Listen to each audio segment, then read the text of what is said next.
Përshëndetje miq, të bëj një pyetje para se fillojmë recetën. A jeni peshuar mas festave? Unë jo. Nuk do të peshojmë tani, kur të shkoj në punë do peshojmë. Sot hëngra një gastër baklava, po pi një kafe dhe po ju tregoj recetën. Këtu kemi rapa, i kam ble me 4 euro kile tek fermerët, ka dhe më të lira, por kam besim tek ato.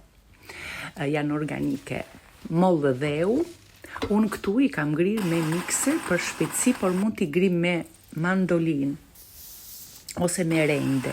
Këto janë moll dheu, topinambur që quhen këtu, edhe këto me 4 euro kilen, panxarin e mora me 3 euro 50 centesim kilen. Çfarë mrekullie. I hoqëm lëkurën dhe këto krudo i grim. Këtu i kam hedhur gjithsej 2 kokra sheg, po këto lloj sallate mund t'i hedhim lakër të bardhë, lakër të kuqe, çfarë të dëshironi ju.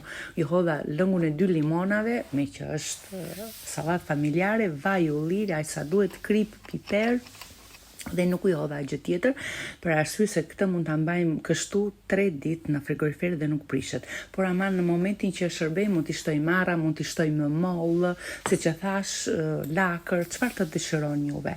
Dhe shikoni çfarë pjate, çfarë mrekullie, recetën e brokolit ua kam postuar. Shikoni tani, a nuk është një pjatë e mrekullueshme, plot ngjyra dhe shëndet. Ju përshëndes. Ciao ciao.